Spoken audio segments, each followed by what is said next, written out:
Imagine a world where every secret, every financial transaction, every critical command could just be snatched out of the air and understood by anyone. Yeah, scary thought. What if the very foundation of digital trust, think your online banking, your private messages, what if it all relied on some kind of invisible shield that's like constantly under attack? Well, that shield is cryptography. Exactly. And its strength, or maybe its weakness, can genuinely impact nations, businesses, even just our personal privacy. It's fundamental. Okay, before we really dive into these digital mysteries, make sure you subscribe to the deep dive. Definitely. Hit that like button. Share this with anyone you know who's trying to get a better handle on cybersecurity. Staying connected means you won't miss those tips that could, really help your career or even protect your company down the line. Totally.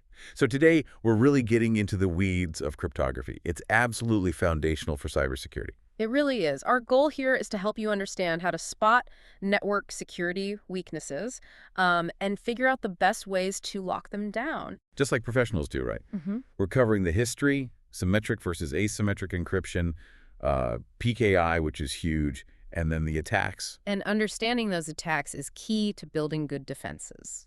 So let's start at the beginning. Cryptography at its core. What is it? Well, at its heart, it's basically the art of secrecy and protection online.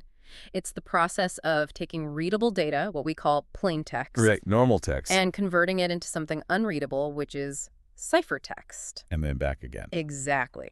Decryption turns that ciphertext back into plain text. And this isn't just, theory, it's the absolute backbone of network defense. So understanding how information is protected, whether it's flying across the internet or just sitting on a hard drive, that's key to securing vulnerabilities. Precisely. It allows you to understand how things are secured. So it's way more than just keeping secrets then. It's about trust, integrity. Yeah, absolutely. And this isn't new, is it? Yeah. It feels like people have been trying to hide messages forever. Oh, definitely. The need for secrecy is ancient. It goes back thousands of years. Like what? Well, think about some Egyptian hieroglyphics. Some weren't just pictures. They seem to have been used for a kind of early encryption. Or there's even a subtle cipher in the book of Jeremiah in the Bible. Wow. Okay. So yeah, early examples of securing communication. One really simple but powerful early method was the substitution cipher. Where you just swap letters. Yeah, exactly. One letter consistently replaced by another based on a specific key or rule. The classic example everyone knows is Julius Caesar's cipher. Right. Shift everything by 3 letters. Typically 3, yeah. So A becomes D, B becomes E, and so on. Simple, but effective for its time. Sounds simple now. Were people trying to break these codes back then? Oh, for sure. That's where cryptanalysis comes in, the science or maybe art of breaking codes. Okay. And it's crucial. Cryptanalysis is what proves if an algorithm is actually strong or if it just looks strong. It shows that it's practically impossible to break, or at least would take, centuries of computing power. The ultimate stress test. And the stakes obviously got much, much higher. Thinking World War II. Oh, massively. World War II is a huge turning point. You had incredibly sophisticated cipher machines. The German Enigma machine is the famous one. Right. It used a complex substitution cipher, seemed unbreakable for ages. German military comms depended on it. And the Allies breaking it was huge. Immense consequences for the war, absolutely. And then there was the Japanese Purple machine, too. Also complex, based on earlier work by Herbert Yardley. Breaking that also provided critical intelligence. So these machines were scrambling the whole message. But what about hiding the fact you even sent a message? Is that a thing? That's a great point, and it leads us to something different. Steganography. Steganography, okay. So yeah, cryptography scrambles the data. Steganography hides the data itself in plain sight. How? You might embed a secret message within the pixels of an image file, or in a music file, or even just in the spacing of words in a document. Someone looking wouldn't even know there's hidden info there. Huh. So it's concealment, not just scrambling. Exactly. A different layer of secrecy. Fascinating. Okay, so fast forward to today. Our digital world runs on much more complex versions of these ideas. We hear symmetric and asymmetric encryption all the time. What are the pillars now? Right. So modern encryption uses algorithms, those are the mathematical recipes, combined with a key. The secret code bit. Yeah, basically a sequence of random bits. The algorithm is like the type of lock, and the key is the specific combination for that lock. Okay. And the strength really depends on having a good, truly random key and keeping that key secret. That's critical. Okay, let's break down symmetric first. Yeah. Single key route. That's the defining feature. Symmetric algorithms use the exact same key to both encrypt the plain text and decrypt the ciphertext. Think of one key that locks and unlocks the same safe. What are the pros and cons? Main advantage, speed. They're very fast and efficient, great for encrypting large amounts of data quickly. But the downside? The big challenge is key distribution. How do you and I securely share that one secret key in the first place without someone else grabbing it? That's the bottleneck. Yeah, that seems like a major hurdle if we haven't already established a secure way to talk. It is, and symmetric ciphers generally fall into two types: stream ciphers, encrypting bit by bit, and block ciphers, working on fixed-size chunks of data. Any famous examples? Historically, DES, the data encryption standard, was huge, came out of a NIST contest. IBM's Lucifer algorithm won, but the NSA tweaked the key size. And DES, it didn't last forever. No, Cryptanalysis eventually found weaknesses. It became vulnerable. So naturally, improvements followed. Yep. Triple DES, or 3DES, basically ran DES 3 times to make it much stronger. But the real modern standard is AES, the Advanced Encryption Standard. Another contest winner. Right, another NIST contest. The Rindale algorithm won that one. AES is now the global standard, used everywhere, securing Wi-Fi with WPA2 and WPA3 encrypting files. And you mentioned its development was quite open. Yeah, what's cool about AES is how transparent the whole selection process was. It builds trust when the method is openly vetted like that. Good point. Any others worth mentioning quickly? Sure, there's IDA Blowfish, which is notable for being open source, so lots of people have tried to break it, and RC4, though RC4 has known issues now too. Understanding these helps you know what tools defend networks. Okay, so that's symmetric, fast, one key, but tricky key sharing. What about asymmetric? You said 2 keys. Does that fits the problem? It absolutely does. Asymmetric encryption, or public key cryptography, is really elegant. It uses a pair of mathematically linked keys, one public, one private. Public key. You can share that one. Exactly. Share it far and wide, post on your website, email it to people. But the private key, that one has to stay absolutely secret and known only to the owner. And the magic is? The magic is, data encrypted with the public key can only be decrypted with the corresponding private key. And vice versa. Actually, data encrypted with the private key can only be decrypted with the public key. Like a mailbox. Anyone can drop a letter in the public slot. Perfect analogy. But only you, with the private key, can open the box and read the letters. It solves that key distribution problem beautifully. Brilliant. So what's the catch? There's always a catch. The trade-off is speed.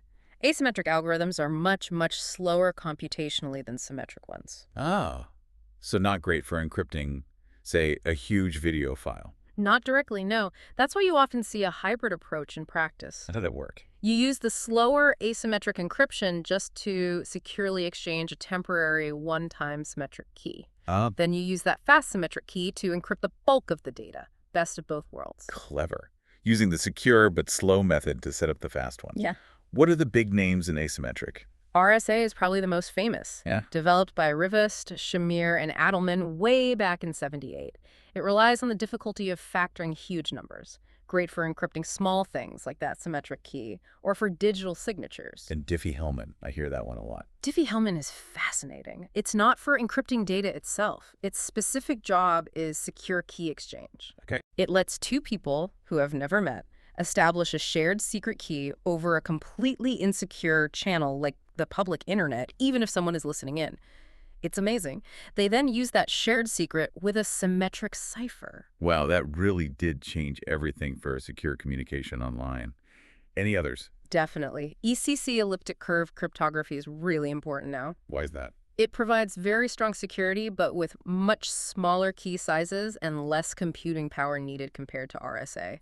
That makes it perfect for smartphones, wireless devices, anything resource constrained. Makes sense. More efficient. Exactly. And then there's ElGamal, another public key system used for encryption, digital signatures, and key exchange. Okay, so these algorithms protect the data. But how do we trust who sent something online or know it wasn't messed with? That brings us to digital signatures and hashing, right? Precisely. This is all about building trust. Digital signatures use asymmetric crypto to give you 3 key things: integrity, authenticity, and non-repudiation. Break those down. Integrity. The message hasn't been altered. Authenticity. You know who really sent it? Non-repudiation. The sender can't later deny sending it. Super important for online business, legal documents. So governments rely on this stuff. Heavily. The Digital Signature Standard, for instance, specifies how federal agencies verify signatures using algorithms like RSA or DSA and hashing algorithms like SHA. Okay, and hashing. You called it a digital fingerprint earlier. Perfect analogy. A hashing algorithm takes any input, a word, a file, anything, and spits out a fixed-length string of characters, the hash, or message digest. And it's unique. It should be unique for each unique input. And it's one way you can't get the original data back from the hash. Its main job is ensuring integrity. Change one tiny bit of the input data, and the hash output changes completely. So you can tell instantly if a file's been tampered with. Exactly. Early examples were MD5 and SHA-1. But crucially, SHA-1 has known weaknesses now. Collisions are possible, different inputs making the same hash. That sounds bad. It is, which is why the industry has moved to SHA-2 and now SHA-3, which are much stronger. Knowing this helps you spot potential vulnerability. Okay, so we have all these pieces. Yes. Symmetric, asymmetric, hashing, signatures. Yeah. How do they all fit together to create a system we can trust on the internet where you don't know who you're talking to? Right. That's where PKI comes in, public key infrastructure. Infrastructure. So Right. it's not just one algorithm. Correct. PKI isn't an algorithm itself. It's a whole framework. Programs, protocols, security policies, all working together using public key crypto to secure internet communication. And the core component is? Digital certificates. Think of a certificate as a digital passport or ID card Issued by? issued by a trusted third party called a certification authority, or CA. The CA verifies the identity of a person or server and then issues a certificate that binds their public key to that verified identity. So when my browser connects to my bank's website securely, Your browser checks the bank certificate, sees it was issued by a trusted CA, and verifies the signature on it using the CA's public key. That's how it knows it's really talking to your bank and not an imposter. and these certificates don't last forever. No, they have expiration dates. And they can be revoked early if, say, the private key gets compromised. CAs maintain certificate revocation lists, or CRLs, so systems know what certificates are no longer trustworthy. Okay, that sounds pretty solid for website security. What about forcing secure connections? That's where HSTS is vital, HTTP, strict transport security. HSTS, what does it do? It's a mechanism where a web server tells a browser, hey, only ever talk to me using secure HTTPS, never insecure HTTP. So it forces the secure connection. Yes, and crucially, if the server certificate can't be validated for any reason, maybe it's expired, maybe it's fake, HSTS tells the browser, do not connect at all. It prevents insecure connections and helps block man-in-the-middle attacks. Very important. And what about backups? Losing a private key sounds disastrous. It is. Key backup is critical for recovery. Usually this should be managed securely by a trusted entity like the CA. Okay. We've covered a lot about building defenses. But like we say in ethical hacking, you need to think like the attacker too. How do people try to break these systems? Absolutely essential thinking for defense. Attacks broadly fall into two camps. Active attacks, where they try to change data or mess with the system. Like injecting malware. Or altering messages, yeah. And passive attacks, where they just try to grab information without changing anything, just listening in. Eavesdropping. Exactly. What about attacks that target the math itself? Those can be sophisticated. The birthday attack is a well-known one against hashing algorithms. The birthday attack. It doesn't try to reverse the hash. Hmm. It exploits probability to find two different inputs that, surprisingly, produce the same hash output at collision. And if they can make a bad file with the same hash as a good one? They might be able to trick a system. Yeah, it's a problem for weaker hash functions. What other math-based attacks are there? Well, they're categorized by how much info the attacker has. Ciphertext only is the hardest. They only have the scrambled message. Known plaintext means they have some plaintext and it's matching ciphertext. That gives them more to work with. Definitely. Chosen plaintext means they can trick the system into encrypting messages they choose. Chosen ciphertext lets them decrypt messages they choose, and then there are side channel attacks. Side channel. Those are clever. They don't attack the math directly, but the physical implementation, like analyzing power consumption or timing differences during encryption to leak secrets. Wow. Sneaky. Okay, what about the more common, maybe less mathematical attacks we see all the time? The brute force attack is the classic, just trying every single possible password or key combination until you guess right. Which is why password complexity matters so much. Absolutely. Then there's the man-in-the-middle attack, or MitM, very dangerous. How does that work again?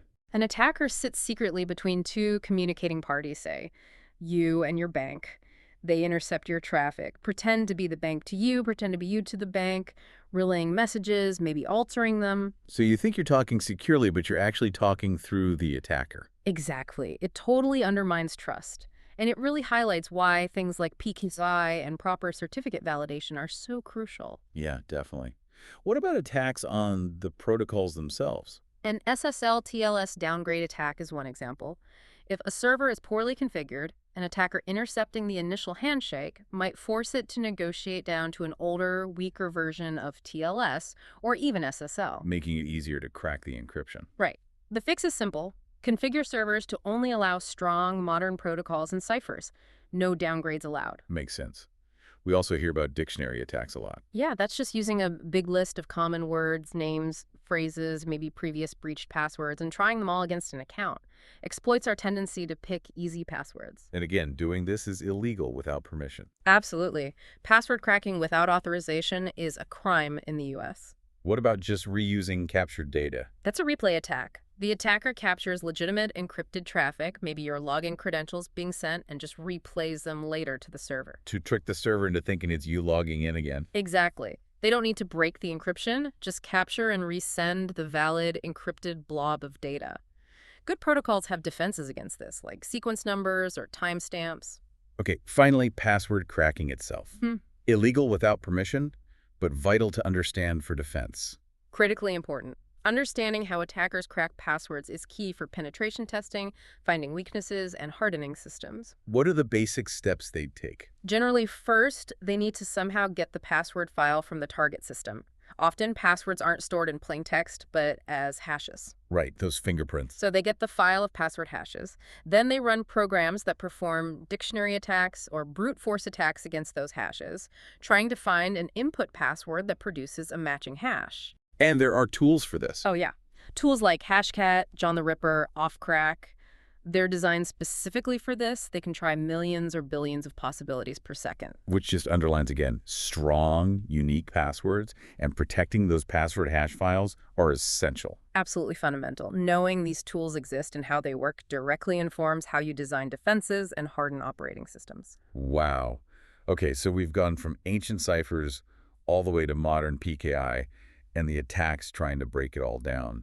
The big takeaway seems clear. Cryptography isn't just, some abstract concept. Not at all. It's the invisible guardian, constantly evolving, constantly being challenged. And understanding these principles is just non-negotiable if you're going into MIS, CIS, IT, any tech field, really.